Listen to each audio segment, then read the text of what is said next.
The whispers reached Evelyn before the timer even started. She actually showed up. Look at her sitting there like someone's going to pick damaged goods. 5 women in glittering gowns stood near the champagne fountain at the Golden Tie event, their diamond earrings catching the light as they leaned in to stare. Evelyn's fingers trembled against the white tablecloth, her other hand instinctively rising to brush hair over the scar that ran down the left side of her face. Table 7. The number felt like a brand. Around her, the ballroom buzzed with the sound of designer heels clicking across marble, nervous laughter, and the clink of match cards being exchanged. Girl, I heard they only invited her for the head count. No man here is desperate enough to... Evelyn's throat tightened, but she kept her eyes down. She had learned long ago that meeting their gaze only made the cruelty sharper. That's when the atmosphere shifted. The massive oak doors at the back of the ballroom opened without a sound. No announcement, no fanfare, just the slow, deliberate echo of footsteps that didn't belong to anyone on the guest list. The entire room went still. From the shadows near the entrance, a figure emerged, dressed in black from head to toe, a tailored suit that looked like it cost more than the venue itself. Pi Soo-Hyun moved through the frozen crowd like smoke, his presence swallowing the light. Tattoos crept above his collar and wrapped around his knuckles, dark ink that told stories the people in this room only whispered about behind closed doors. Everyone knew that face. Everyone knew what those tattoos meant.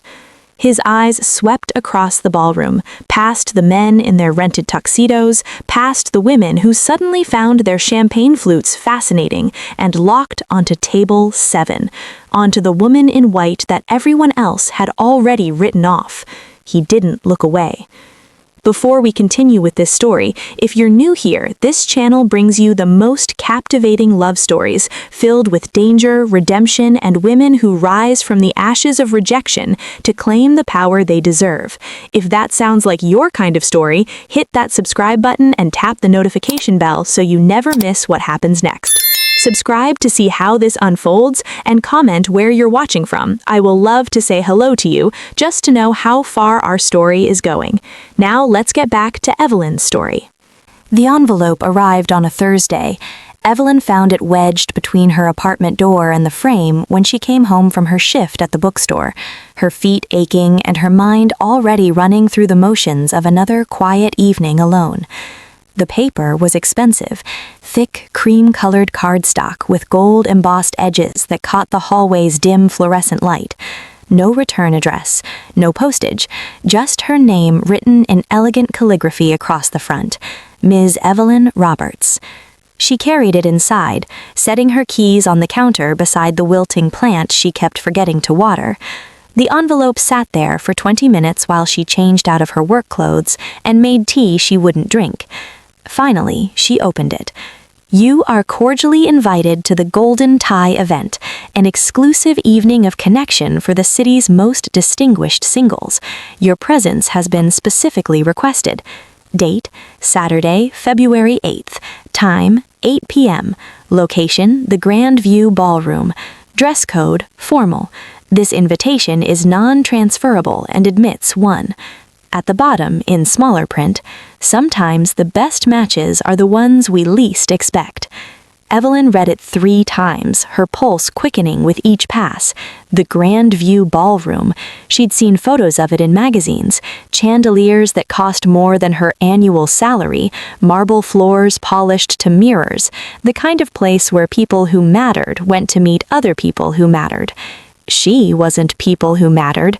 Her fingers traced the edge of the invitation, and for a moment she let herself imagine it, walking into that ballroom, wearing something beautiful, being seen as something other than the girl with the scar, the one people's eyes slid past in grocery store aisles and coffee shop lines. Then reality crashed back in. This had to be a mistake, or worse, a joke. Maybe someone from her past had sent it. Some cruel prank designed to get her hopes up, just to watch them shatter. It wouldn't be the first time. She should throw it away. Instead, she propped it up on her kitchen counter where she could see it while she ate dinner alone, where she could see it the next morning while she drank coffee, where she could see it Friday night when she came home and realized she had already made up her mind. She was going.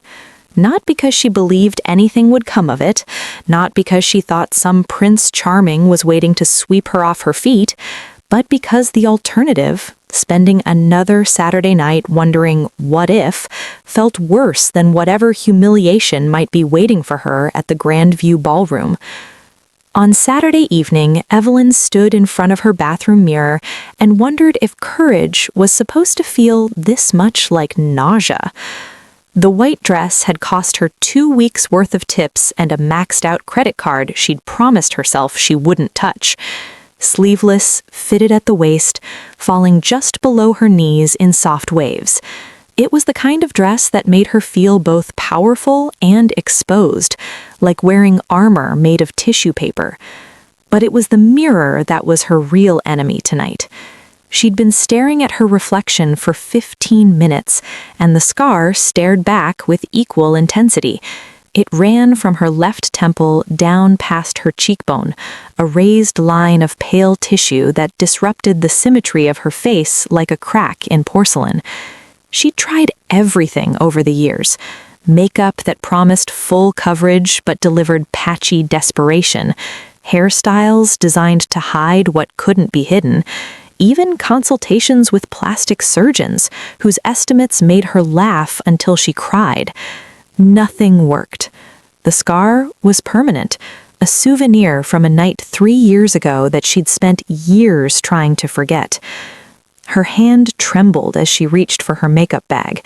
Foundation first, applied with the practiced precision of someone who'd done this ritual 1,000 times. Concealer next, layered carefully along the raised edges. Powder to set it all in place. By the time she finished, the scar was still visible, it always was, but softer, easier to look at if not easier to live with.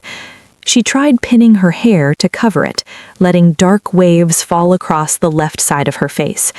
Better, almost normal, if she kept her head tilted just right and the light didn't hit her at the wrong angle. Sometimes the best matches are the ones we least expect. The invitation's words echoed in her mind as she stared at herself. What kind of match could someone like her expect? What kind of man went to events like this looking for damaged goods? Her jaw tightened. No, she wasn't doing this. She wasn't going to show up already defeated, already apologizing for taking up space.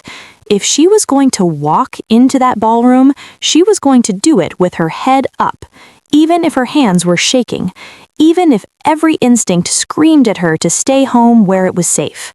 Evelyn adjusted her hair one final time, applied lipstick in a shade called Fearless that felt like a lie and a prayer, and grabbed her clutch. The Uber ride to the Grandview felt both endless and far too short. The ballroom was exactly as intimidating as she'd imagined. Evelyn stood in the marble foyer, her heels clicking against floors so polished she could see her fractured reflection staring back up at her. Crystal chandeliers hung from vaulted ceilings like frozen fireworks, and the air smelled of expensive perfume, imported roses, and old money. Everywhere she looked, people who belonged here moved with the easy confidence of those who'd never questioned their right to take up space. A woman in a sleek burgundy gown glided past, her laugh bright and careless. A man in a tuxedo that probably cost more than Evelyn's car leaned against a marble column, checking his phone with the bored expression of someone used to being wanted. Evelyn's fingers tightened around her clutch. "Good evening." A hostess appeared beside her, clipboard in hand and a smile that didn't quite reach her eyes. "Name?" "Evelyn Roberts." The hostess scanned her list, her perfectly manicured nail trailing down the page. For a horrible moment, Evelyn was certain her name wouldn't be there, that this whole thing had been a mistake, and she'd be escorted out before she even made it past the foyer. "Ah, yes, table 7. The hostess plucked a small card from her clipboard and handed it over. The matching rounds begin in 15 minutes. Please make yourself comfortable. The card was simple, white with a black number 7 embossed in the center. Evelyn held it like a lifeline as she followed the flow of guests into the ballroom. If the foyer had been intimidating, the ballroom was overwhelming. Round tables draped in white linen dotted the space, each one marked with a standing number card. The walls were floor-to-ceiling windows that looked out over the city's glittering skyline, and a small orchestra played something classical and anonymous in the corner. Waiters circulated with champagne flutes on silver trays, and everywhere, people laughed and touched each other's arms, and looked like they'd been born for nights like this. Evelyn found table 7 near the back, far from the windows and the orchestra. The positioning felt deliberate, like being seated in the nosebleed section of your own humiliation. She sat down, smoothing her dress beneath her, and tried to look like she had a reason to be there. Around her, the other women were settling into their tables with varying degrees of excitement and nerves. At table 3, a blonde in a gold-sequined dress was already surrounded by admirers, 3 men hovering near her chair like moths to a flame. At table 5, a woman with perfect posture and a navy gown that probably had a designer label Evelyn wouldn't recognize was laughing at something the man beside her had said. Table 7 remained conspicuously empty, except for Evelyn. The host's voice crackled through speakers hidden somewhere in the ceiling. "Good evening, ladies and gentlemen, and welcome to the Golden Tie event. Tonight is about connection, chemistry, and perhaps, if the stars align, finding your perfect match." Polite applause rippled through the room. "Here's how this works. Gentlemen, you have exactly 3 minutes at each table. When the bell rings, you'll move to the next number. Ladies, you'll remain seated. At any point, either party can present a match card to signal interest. If both parties present cards, congratulations, you've found a match. If not, we move on. No hard feelings, no judgment, just honest connection." The host's smile was visible in his voice. "Let the matching begin." A bell chimed, bright and final.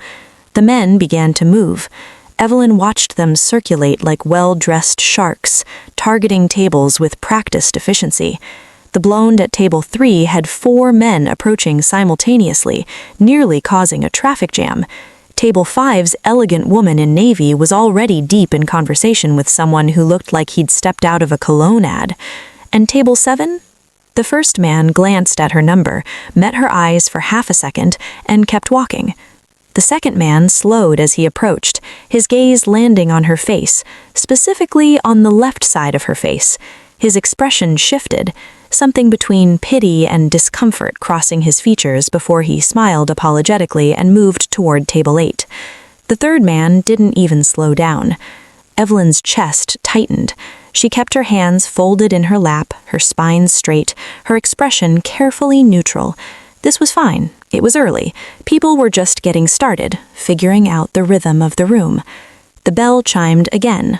Round 2. More men circulated. More men passed her by. One paused long enough to say, "Sorry, I think I'm looking for someone a bit more..." He trailed off, his eyes flickering to her scar before he cleared his throat. "Different. Sorry." He wasn't sorry.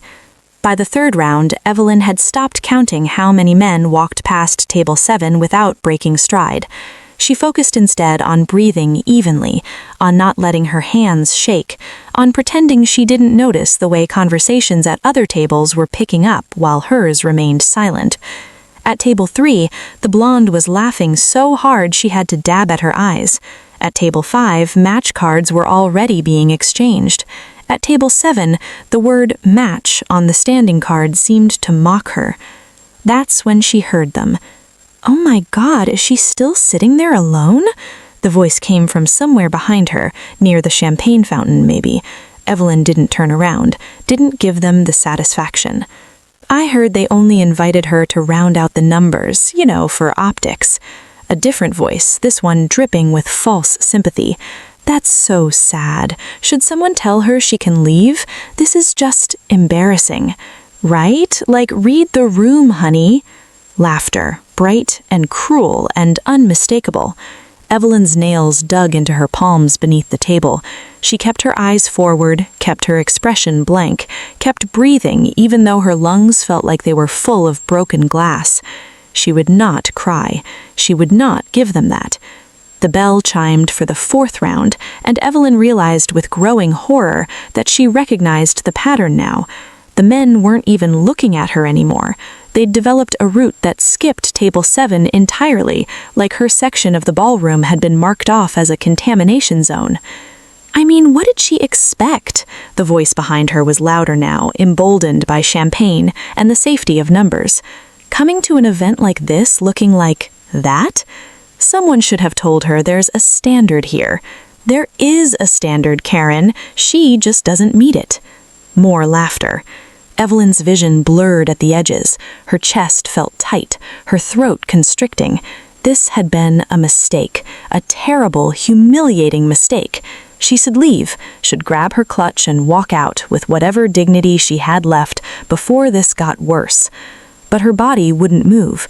She sat frozen at table 7, the empty chairs around her like a monument to everything she'd always feared was true about herself. That she wasn't wanted, that she wasn't enough, that the scar on her face was all anyone would ever see when they looked at her. The bell chimed for the 5th round. No one came. And then, through the ringing in her ears and the sound of cruel laughter and her own thundering heartbeat, Evelyn felt it. Someone was watching her. Not the quick, dismissive glances she'd been getting all night, not the pitying looks or the uncomfortable avoidance. This was different, intense, focused, the kind of attention that made the hair on the back of her neck stand up. She lifted her head slowly, scanning the ballroom, and found him. He sat in a darkened booth along the far wall, partially obscured by shadows that seemed to cling to him like a second skin. While everyone else in the ballroom sparkled and preened under the chandelier light, he existed in a pocket of deliberate darkness. His suit was black, not the elegant charcoal or navy that the other men wore, but true black. His shirt was black. Even from across the room, she could see the ink that marked his skin, tattoos creeping above his collar and wrapping around his knuckles in patterns that looked both beautiful and dangerous. He wasn't part of the event, wasn't wearing a number, wasn't circulating with the other men. He was just watching. And unlike everyone else in this ballroom, his gaze didn't slide past her scar or linger on it with discomfort. He looked at her, really looked at her, with an intensity that made her forget to breathe. Pi Soo-Hyun. She didn't know his name yet, didn't know who he was or why he was there, but she felt the weight of his attention like a physical thing, heavy and inescapable. The women behind her were still laughing, the men were still circulating, still bypassing table 7 like it didn't exist. The bell was about to chime for the 6th round.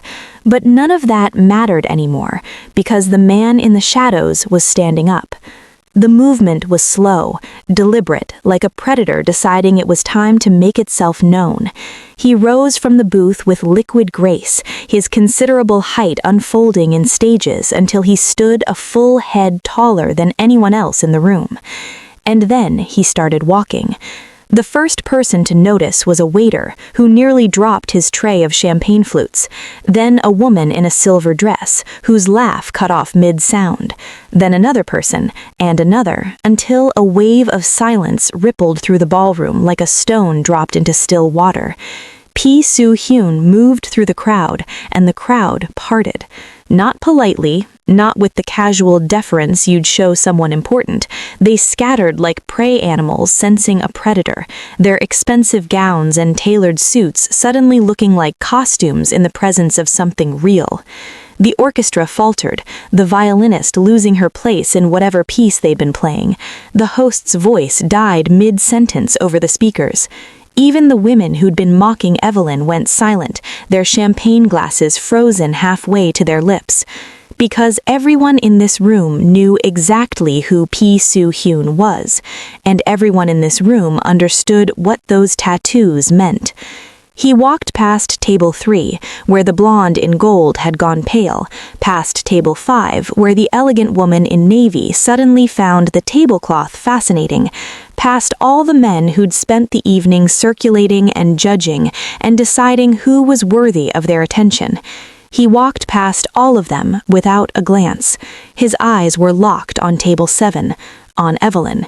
She couldn't move, couldn't breathe, could only watch as this dangerous, beautiful stranger crossed the ballroom with the single-minded focus of someone who'd already decided how this night was going to end. The silence was absolute now. Not a glass clinked, not a breath was taken. The entire ballroom held its collective breath, watching. Pi Soo-Hyun stopped in front of table 7. Up close, he was even more overwhelming. The tattoos weren't just decorative, they were a language written on his skin, telling stories of violence and loyalty and power that Evelyn couldn't begin to translate.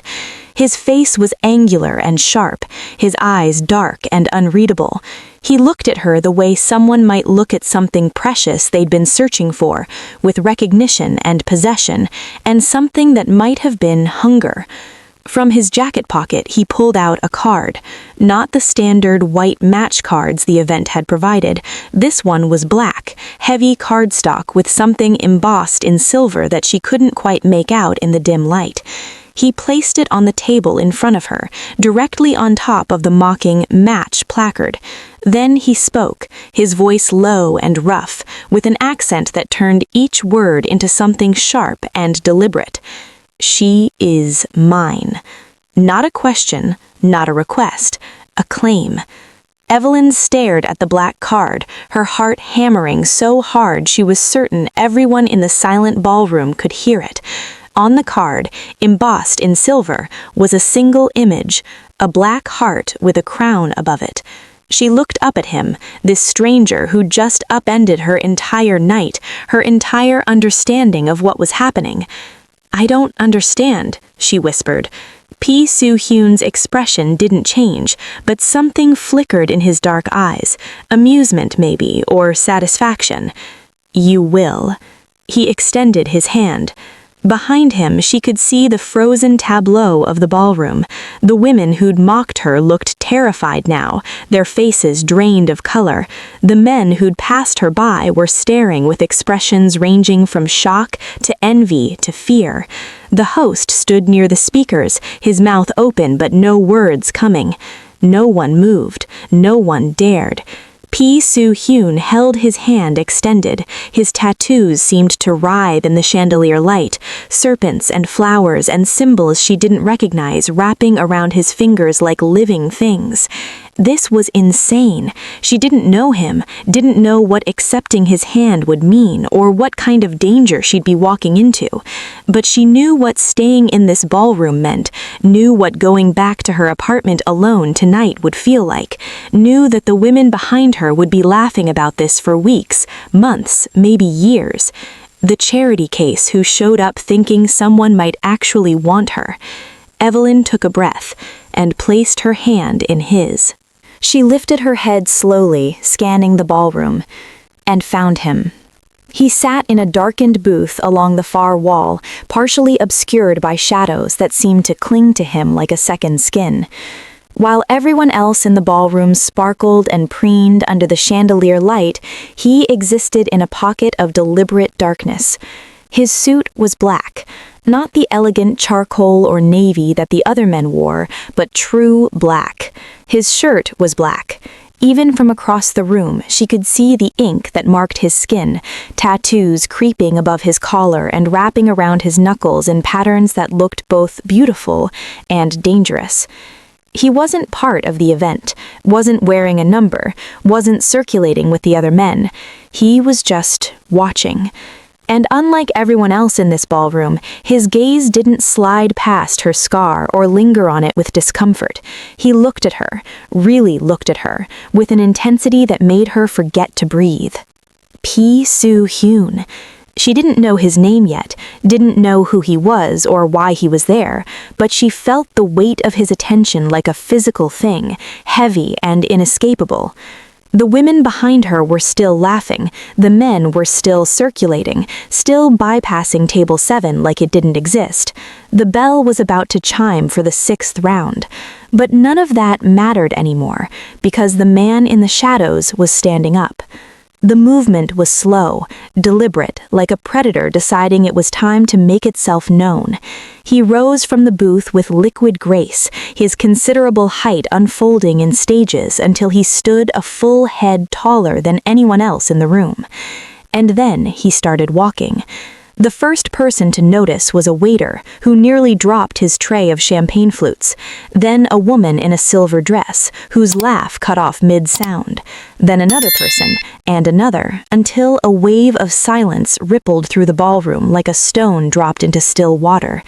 Pi Soo-Hyun moved through the crowd, and the crowd parted. Not politely, not with the casual deference you'd show someone important. They scattered like prey animals sensing a predator, their expensive gowns and tailored suits suddenly looking like costumes in the presence of something real. The orchestra faltered, the violinist losing her place in whatever piece they'd been playing. The host's voice died mid-sentence over the speakers. Even the women who'd been mocking Evelyn went silent, their champagne glasses frozen halfway to their lips. Because everyone in this room knew exactly who Pi Soo-Hyun was, and everyone in this room understood what those tattoos meant. He walked past table 3, where the blonde in gold had gone pale, past table 5, where the elegant woman in navy suddenly found the tablecloth fascinating, past all the men who'd spent the evening circulating and judging and deciding who was worthy of their attention. He walked past all of them without a glance. His eyes were locked on table 7, on Evelyn. She couldn't move, couldn't breathe, could only watch as this dangerous, beautiful stranger crossed the ballroom with the single-minded focus of someone who'd already decided how this night was going to end. The silence was absolute now. Not a glass clinked, not a breath was taken. The entire ballroom held its collective breath, watching. Pi Soo-Hyun stopped in front of table 7. Up close, he was even more overwhelming. The tattoos weren't just decorative, they were a language written on his skin, telling stories of violence and loyalty and power that Evelyn couldn't begin to translate. His face was angular and sharp, his eyes dark and unreadable. He looked at her the way someone might look at something precious they'd been searching for, with recognition and possession, and something that might have been hunger. From his jacket pocket, he pulled out a card. Not the standard white match cards the event had provided. This one was black, heavy cardstock with something embossed in silver that she couldn't quite make out in the dim light. He placed it on the table in front of her, directly on top of the mocking match placard. Then he spoke, his voice low and rough, with an accent that turned each word into something sharp and deliberate. She is mine. Not a question, not a request, a claim. Evelyn stared at the black card, her heart hammering so hard she was certain everyone in the silent ballroom could hear it. On the card, embossed in silver, was a single image, a black heart with a crown above it. She looked up at him, this stranger who just upended her entire night, her entire understanding of what was happening. "I don't understand," she whispered. Pi Soo-Hyun's expression didn't change, but something flickered in his dark eyes, amusement maybe, or satisfaction. "You will." He extended his hand.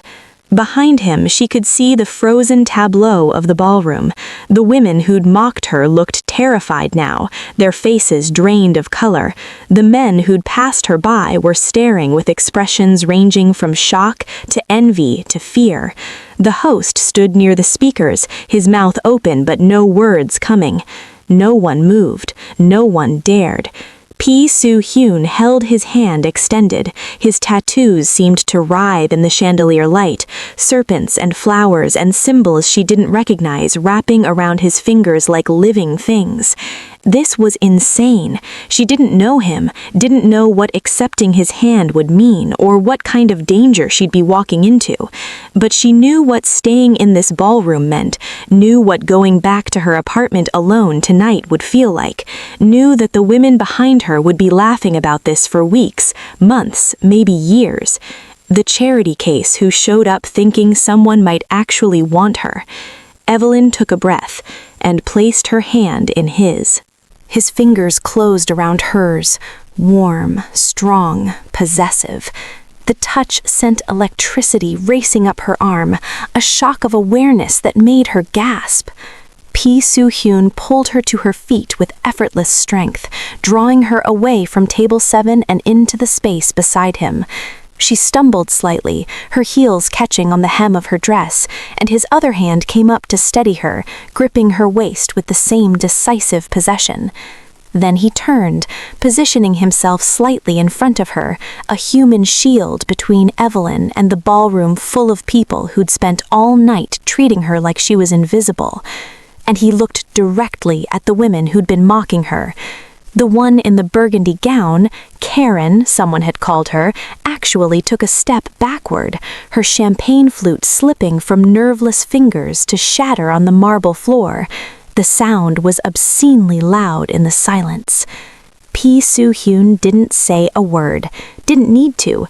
The message in his eyes was clear enough. I see you. I see what you did, and I will remember. Then he started walking, his hand still wrapped around Evelyn's, pulling her along in his wake. The crowd parted like water. As they passed table 3, the blonde in gold wouldn't meet their eyes. At table 5, the elegant woman had pressed herself back in her chair, making herself as small as possible. The men who'd circulated all night, who'd judged and dismissed and moved on, now stood frozen, their faces pale.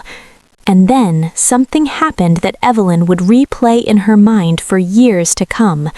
One by one, the men began to bow. Not deep, formal bows, just slight inclinations of their heads, their eyes downcast, their hands still at their sides. The gesture of subordinates acknowledging someone far above their station. Pi Soo-Hyun didn't acknowledge them, didn't slow down, just kept walking, kept pulling Evelyn through the ballroom toward the exit, while grown men in $1,000 tuxedos bowed like courtiers before a king. The massive oak doors opened before they reached them, pulled wide by someone Evelyn didn't see. The cool night air hit her face, sharp and clarifying after the perfumed atmosphere of the ballroom.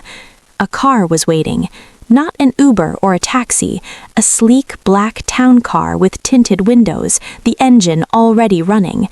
The driver stood beside the rear door, a mountain of a man in a dark suit who looked like he could tear someone in half without breaking a sweat. He pulled the door open without a word. Pi Soo-Hyun gestured for Evelyn to enter. She hesitated at the threshold, reality crashing back in. What was she doing? She didn't know this man, didn't know where this car would take her or what would happen when they got there. As if reading her thoughts, Pi Soo-Hyun leaned in close, his breath warm against her ear. You are safe with me, Evelyn Roberts, safer than you have been 3 years. Her blood went cold. How did he know her full name? The invitation had only said Miss Roberts.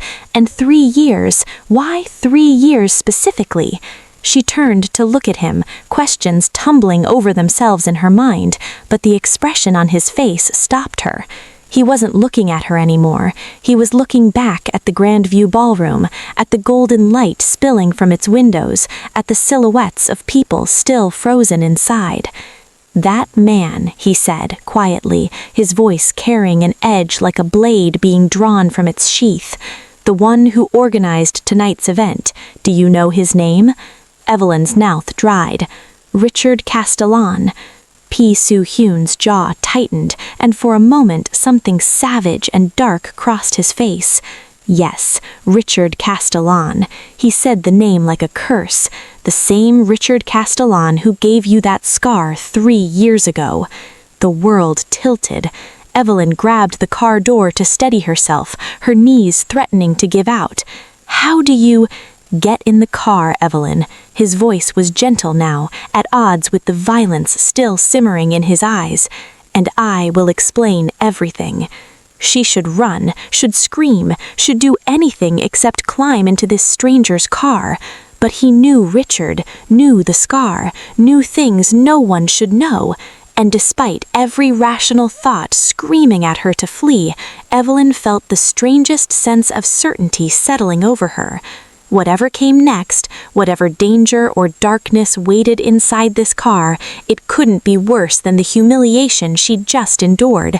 Couldn't be worse than spending another 3 years hiding from a man who'd marked her and walked away unpunished. Evelyn slid into the car. Pi Soo-Hyun followed, settling into the seat beside her with predatory grace. The door closed with a solid thunk, sealing them in leather-scented darkness. The driver got behind the wheel without a word, and the car pulled away from the Grandview Ballroom, leaving behind the golden light and the beautiful people and the worst night of Evelyn's life. For several minutes, neither of them spoke. Evelyn sat rigid in her seat, hyper-aware of the man beside her. He'd removed his jacket, revealing the full extent of the tattoos that covered his arms. In the passing streetlights, she caught glimpses of intricate designs, dragons and chrysanthemums, geometric patterns and flowing script in a language she didn't recognize. "You're afraid," he said, finally. It wasn't a question, but she answered anyway. "Yes." "Good. Fear keeps you alive." He turned to look at her, and in the confined space of the car, his attention was almost unbearable. "But you don't need to fear me." "Then who do I need to fear?" A smile ghosted across his lips, there and gone so quickly she almost missed it. "Everyone else." He shifted in his seat, angling toward her. 3 years ago, you were working at a gallery opening, high-end event, expensive art, expensive people. Richard Castellan was there with his wife. Do you remember? Evelyn nodded slowly. She remembered everything about that night with crystalline clarity. You witnessed something you shouldn't have. Castellan in a back room with a woman who was not his wife. But it wasn't just infidelity you saw. He was showing her something. Documents, photographs, things that could destroy several very important people if they became public. How do you know this? Evelyn whispered. Because I've been looking for those documents for 2 years, and you are the only person who can tell me where they are. Evelyn's hand went instinctively to her scar. I told him I didn't see anything. I tried to leave, and he attacked you.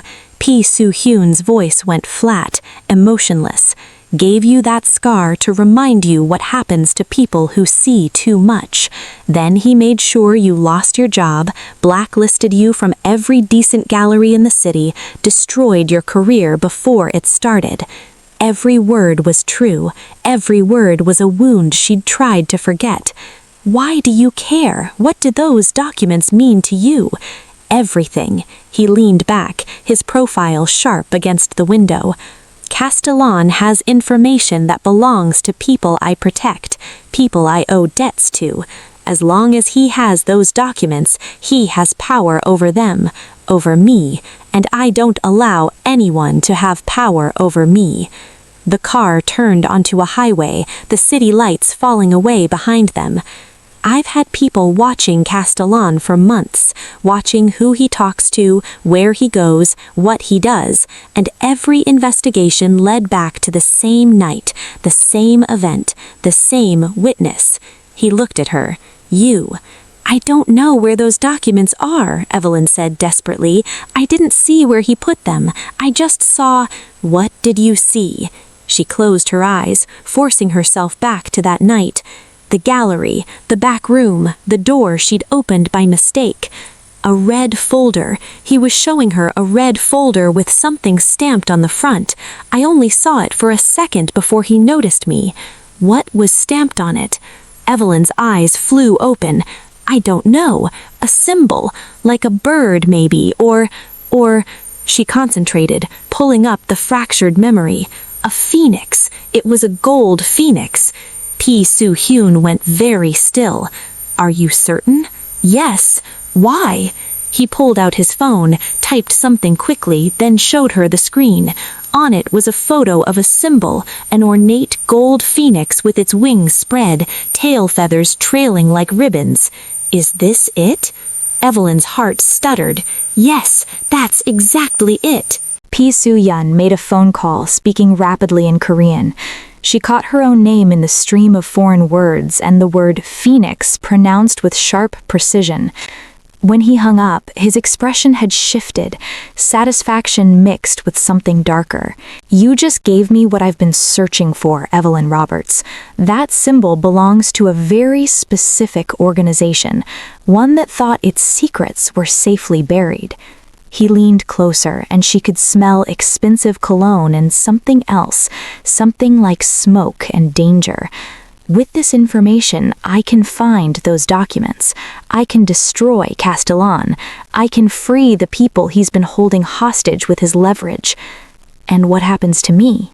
Evelyn's voice came out smaller than she intended. That depends. His hand came up, fingers ghosting along her jaw, tilting her face so she couldn't look away. Do you want revenge, Evelyn? Do you want to watch the man who scarred you lose everything? Did she? For 3 years, she'd tried to convince herself she just wanted to forget, to move on, to build a life despite what Richard Castellan had done to her. But sitting in this car with this dangerous man offering her something she'd never dared to hope for, Evelyn realized she'd been lying to herself. Yes, she whispered, I want him to pay. Pi Soo-Hyun's smile was sharp enough to cut. Then stay with me, be under my protection, help me find what I need, and I promise you, Richard Castellan will suffer in ways he can't even imagine. The car slowed, turning into an underground garage that looked like it belonged to a luxury high-rise. The driver parked smoothly and got out to open their door. Pi Soo-Hyun exited first, then extended his hand once more. This time, when Evelyn took it, she understood what she was accepting. Not just his help, his world. She stepped out of the car into a gleaming garage filled with vehicles that probably cost more than her apartment building. Security cameras tracked their movement. 2 more men in dark suits materialized from the shadows, falling into step behind them as Pi Soo-Hyun led her toward an elevator. This is my building, he explained as they rode up in silence. Top 3 floors. You'll stay in the guest suite tonight. Tomorrow we begin planning. The elevator opened directly into a penthouse that took Evelyn's breath away. Floor-to-ceiling windows offered a panoramic view of the city. Modern furniture in blacks and grays filled the space with stark elegance. Art that probably cost more than she'd make in her lifetime hung on the walls. This was power, crystallized into square footage. You're safe here, Pi Soo-Hyun said, watching her take it all in. No one touches what belongs to me, and as of tonight, you belong to me. The words should have terrified her, should have sent her running for the elevator. Instead, Evelyn felt something inside her chest shift and settle, like a lock clicking into place. For 3 years, she'd tried to convince herself she just wanted to forget, to move on, to build a life despite what Richard Castellan had done to her. But sitting in this car, with this dangerous man offering her something she'd never dared to hope for, Evelyn realized she'd been lying to herself. Yes, she whispered, I want him to pay. Pi Soo-Hyun's smile was sharp enough to cut. Then stay with me, be under my protection, help me find what I need, and I promise you, Richard Castellan will suffer in ways he can't even imagine. The car slowed, turning into an underground garage that looked like it belonged to a luxury high-rise. The driver parked smoothly and got out to open their door. Pi Soo-Hyun exited first, then extended his hand once more. This time, when Evelyn took it, she understood what she was accepting. Not just his help, his world. She stepped out of the car into a gleaming garage filled with vehicles that probably cost more than her apartment building. Security cameras tracked their movement. 2 more men in dark suits materialized from the shadows, falling into step behind them as Pi Soo-Hyun led her toward an elevator. "This is my building," he explained as they rode up in silence. "Top 3 floors. You'll stay in the guest suite tonight. Tomorrow we begin planning." The elevator opened directly into a penthouse that took Evelyn's breath away. Floor-to-ceiling windows offered a panoramic view of the city. Modern furniture in blacks and grays filled the space with stark elegance. Art that probably cost more than she'd make in her lifetime hung on the walls. This was power crystallized into square footage. "You're safe here," Pi Soo-Hyun said, watching her take it all in. "No one touches what belongs to me, and as of tonight, you belong to me." The words should have terrified her, should have sent her running for the elevator. Instead, Evelyn felt something inside her chest shift and settle, like a lock clicking into place. For 3 years, she'd tried to convince herself she just wanted to forget, to move on, to build a life despite what Richard Castellan had done to her. But sitting in this car, with this dangerous man offering her something she'd never dared to hope for, Evelyn realized she'd been lying to herself. "Yes," she whispered, "I want him to pay." Pi Soo-Hyun's smile was sharp enough to cut. "Then stay with me, be under my protection, help me find what I need, and I promise you, Richard Castellan will suffer in ways he can't even imagine." The car slowed, turning into an underground garage that looked like it belonged to a luxury high-rise. The driver parked smoothly and got out to open their door. Pi Soo-Hyun exited first, then extended his hand once more. This time, when Evelyn took it, she understood what she was accepting. Not just his help, his world. She stepped out of the car into a gleaming garage filled with vehicles that probably cost more than her apartment building. Breakfast appeared as if summoned. Fresh fruit, pastries, eggs prepared 3 different ways, coffee that smelled like heaven. Evelyn's stomach reminded her that she'd been too nervous to eat much yesterday. They ate in comfortable silence for several minutes before Pi Soo-Hyun set down his fork and turned his full attention to her. "I need you to tell me everything you remember from that night, every detail, no matter how small." So she did. Evelyn walked him through the gallery opening 3 years ago, the art on display, the people in attendance, the moment she'd opened the wrong door looking for the restroom. She described Richard Castellan's face when he'd realized someone had seen him, the woman with him who'd gone pale, the red folder with the gold phoenix stamp. "He came after me in the parking lot," she said quietly, "grabbed me from behind. Told me that if I ever mentioned what I'd seen, he'd destroy me. I tried to get away, and her hand went to her scar. He had a ring on, heavy gold with some kind of stone. He hit me with it." Pi Soo-Hyun's expression went absolutely flat, and somehow that was more terrifying than anger would have been. "The woman with him," he said, his voice carefully controlled. "Describe her." "Tall, blonde. Maybe 40?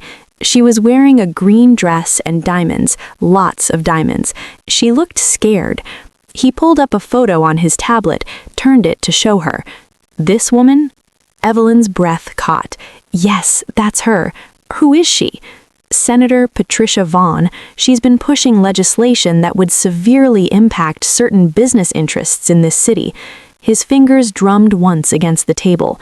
"If Castellan has compromising photos of her, he's been using them to control her votes. That's why you need those documents. Part of why. Senator Vaughn's husband is a business associate. Her political destruction would cost my organization millions." He set down the tablet. "But there are other names in that folder, other people Castellan has leverage over. This is bigger than one senator." Evelyn processed this, her mind racing. "So what's the plan?" "First, we confirm the location. I have people searching every property Castellan owns, but he's cautious. The folder could be anywhere, a safe deposit box, a storage unit, even buried in someone else's name." He leaned back in his chair. "You said you only saw it for a moment." "Yes, but..." She closed her eyes, forcing herself back into that memory. The door opening, the dim room. Castellan whirling around, the woman gasping, and there, on the desk between them, the red folder with its gold phoenix. "There was something else," she said slowly, "on the desk, a nameplate, bronze, I think, with initials." Pi Soo-Hyun went very still. "What initials?" "RC, obviously, but there was something else engraved below them, a phrase in Latin, maybe. I only caught part of it. Veritas, I remember that word." He was already typing on his tablet, pulling up search results. Veritas means truth. It's used in several mottos. He scrolled through options. Could it have been Veritas Numcom Parrot? Yes, that was it. What does it mean? Truth never perishes. His smile was sharp and humorless. How arrogant! Castellan branded his blackmail operation with a Latin motto about truth. Does that help? More than you know. That phrase is the motto of a very exclusive club, the Veritas Society. Old money, older secrets, the kind of place where powerful men go to feel even more powerful. He set down the tablet. If Castellan has an office there, that's where he'd keep his insurance policy. "Can you get in?" Pi Soo-Hyun's expression turned predatory. "I can get in anywhere. The question is whether we want him to know we're coming or if we want to take him by surprise."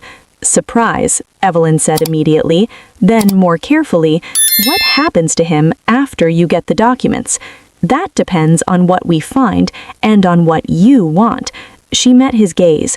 "I want him to know what it feels like to be powerless, to have everything stripped away. I want," her voice caught, "I want him to understand what he did to me." Pi Soo-Hyun reached across the table, his hand covering hers. The touch was surprisingly gentle for someone who radiated such controlled violence. "He will. I promise you that."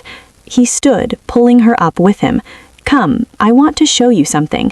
He led her through the penthouse to what looked like a home office, all dark wood and leather, with computer screens covering one wall. He pressed something on his desk, and the screens flickered to life, showing multiple camera feeds. These are Castellan's properties, his home, his office, his club. Pi Soo-Hyun pulled up a specific feed, showing an elegant building with classical columns. The Veritas Society. He goes there every Thursday evening, stays until midnight. Very predictable. Today is Thursday. Yes, which means tonight we make our move. I'll have people in place to retrieve the documents while he's occupied. By the time he realizes what's happened, the evidence will be in the hands of everyone he's been blackmailing and several federal prosecutors I happen to know. Evelyn's heart was racing. That fast? I've been planning this for months.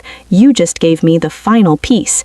His hand came up to her face, fingers tracing the line of her scar again. By tomorrow morning, Richard Castellan's entire world will be burning, and you'll be the one who lit the match. The weight of it settled over her. The revenge she'd never let herself hope for, suddenly within reach. "What do you need me to do?" "Tonight, you'll attend an event with me, a charity gala at the Riverside Hotel.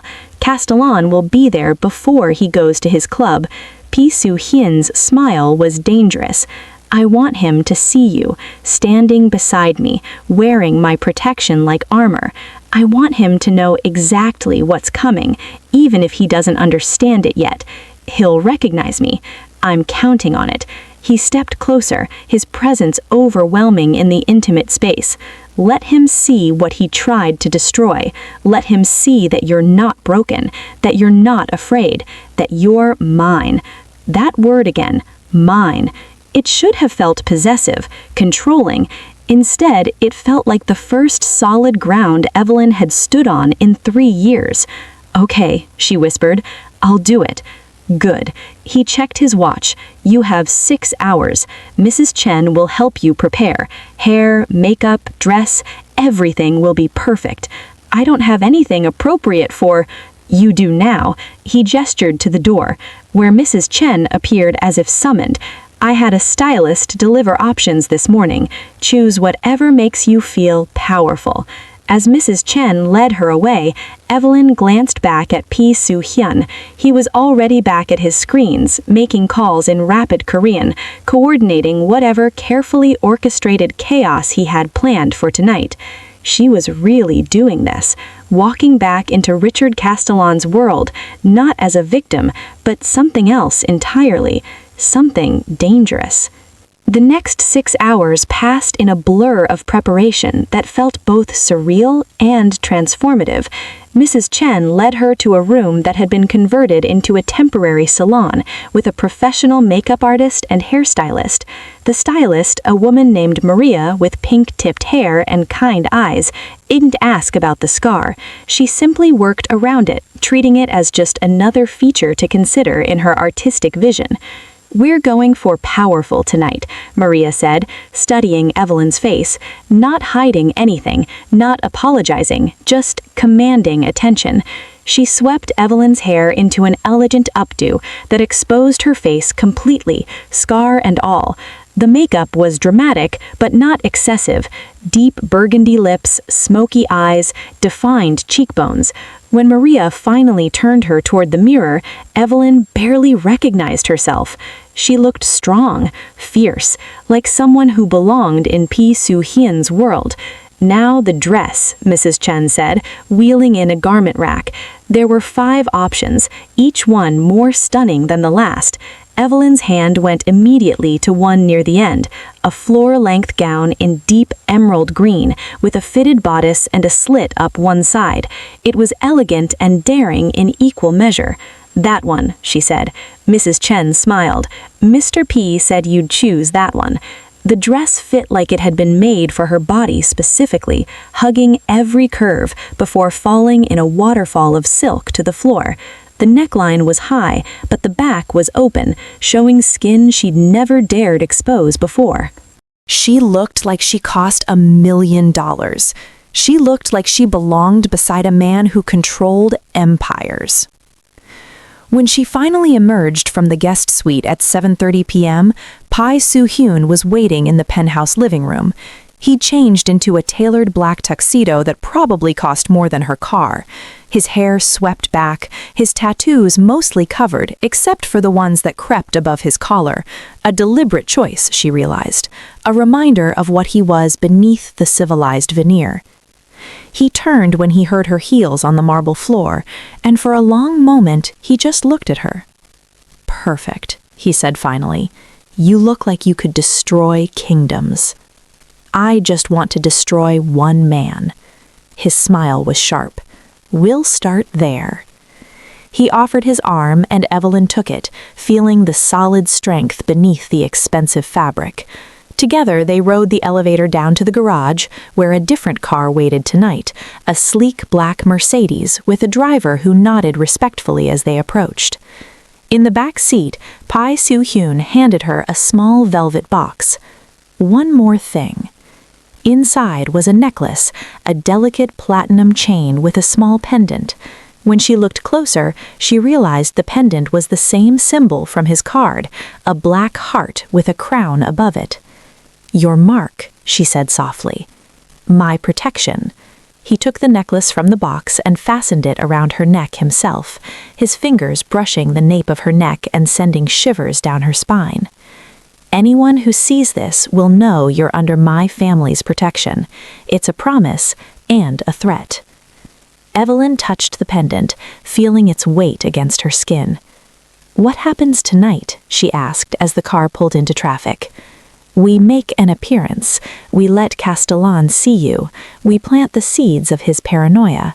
Pi Soo-Hyun checked his phone, reading messages in Korean. "While we're there, my people will be retrieving what we need from the Veritas Society. By the time dessert is served, his entire blackmail operation will be compromised." "And then?" "Then we watch him scramble, watch him try to figure out who betrayed him, how much we know, what we plan to do with the information." He looked at her, his dark eyes gleaming. "The anticipation will destroy him faster than any immediate action."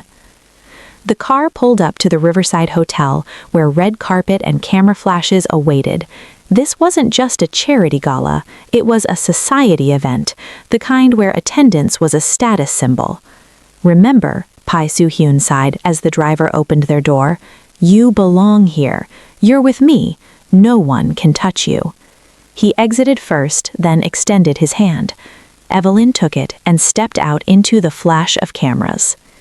The entrance was chaos, photographers shouting for attention, guests posing, security managing the crowd.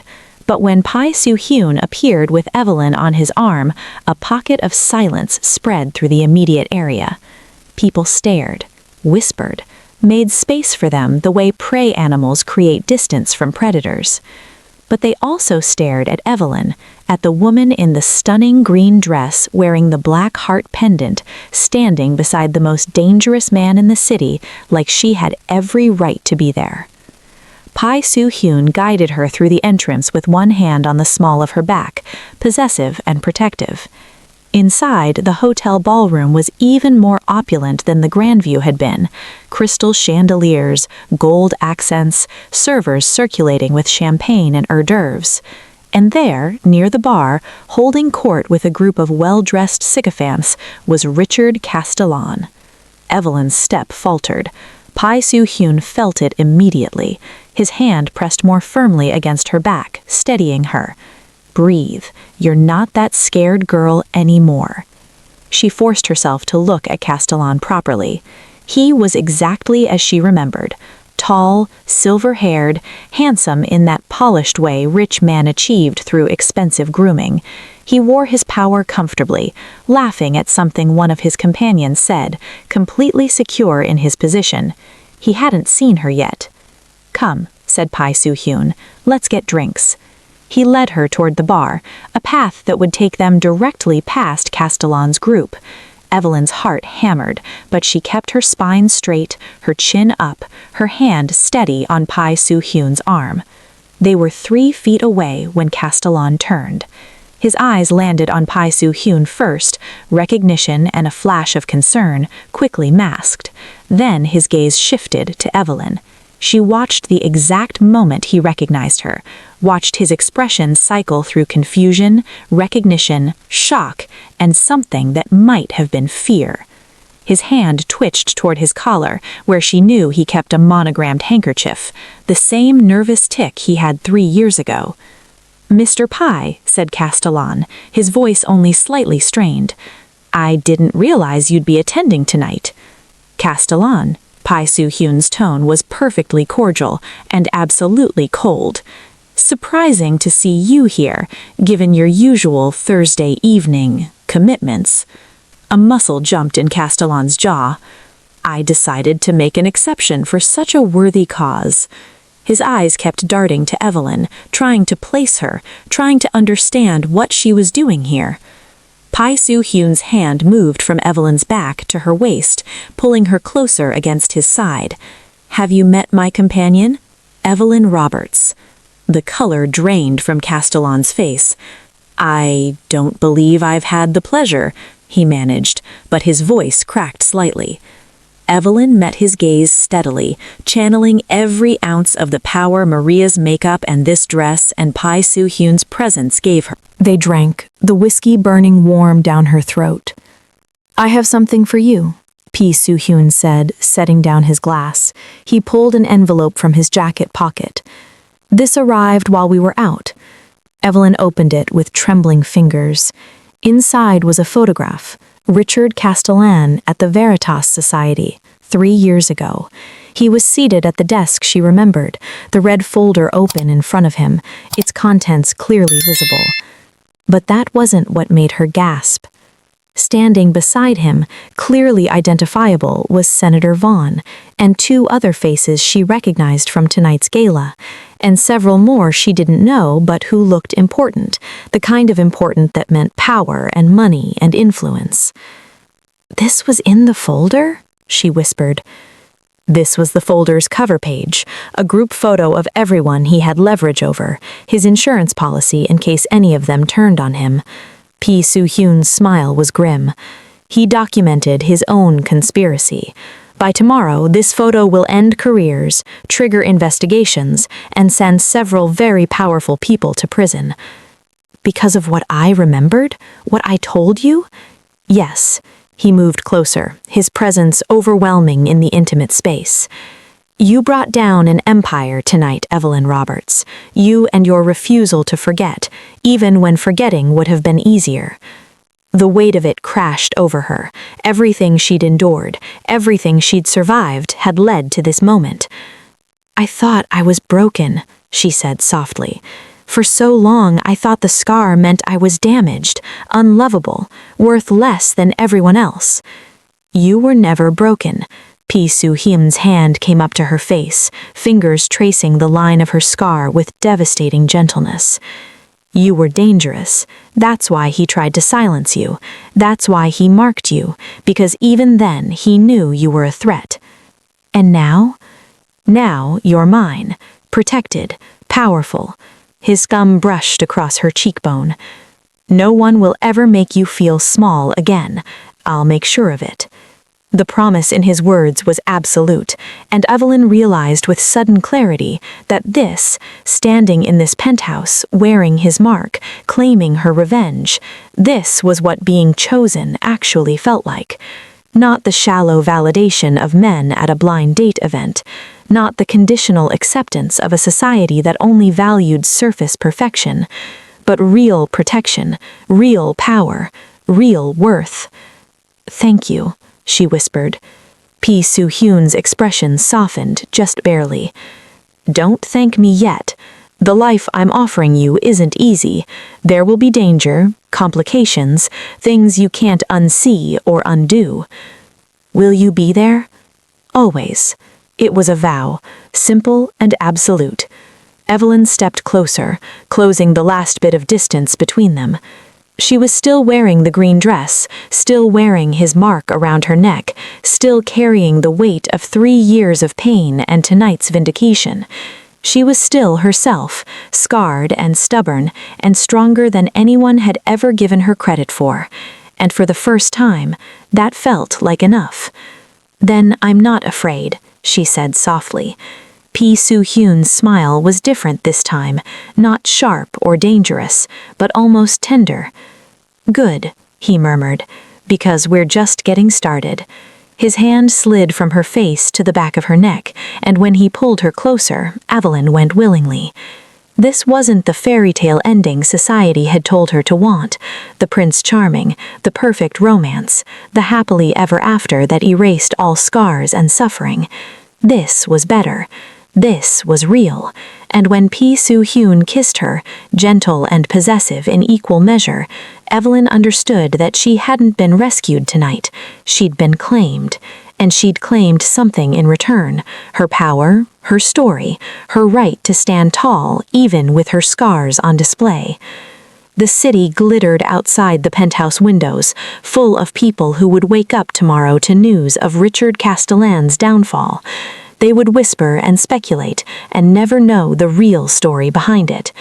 They would never know about the girl who'd been rejected at a blind date event, only to walk away with the most dangerous man in the room. The girl who turned her greatest humiliation into her most powerful weapon. Evelyn pulled back just enough to meet Pi Soo-Hyun's gaze, her heart racing, her entire body singing with awareness and possibility. What happens now? She asked for the second time that day. This time, his answer was different. Now, he said, his thumb tracing patterns on the back of her neck that made her shiver, we're building something new, together. It wasn't a promise of easy happiness. It was a promise of partnership, of power shared, and protection given, of standing side by side against whatever came next. And as Evelyn looked at this beautiful, dangerous man who'd chosen her when no one else would, she realized she didn't want easy. She wanted this. She wanted him. She wanted the life that came with his mark around her neck, and his enemies becoming hers, and his world opening up to swallow her whole. Together, she agreed, and when he kissed her again, deeper this time, claiming her mouth like he'd claimed everything else about her tonight, Evelyn Roberts finally understood what it meant to be seen, not as someone to be pitied or fixed, but as someone worth choosing, worth protecting, worth everything. Outside, the city slept on, unaware that its power structures were shifting, that by morning, the careful balance of secrets and leverage that men like Richard Castellan had built their empires on would come crashing down. But inside this penthouse, in the arms of a man who commanded respect through fear and loyalty in equal measure, Evelyn found something she'd stopped believing existed. She found home. Not in a place, but in the fierce protection of someone who saw her worth when the whole world had decided she had none. The future stretched out before her, complicated and dangerous, and absolutely nothing like the safe, quiet life she'd been trying to build. And she couldn't wait.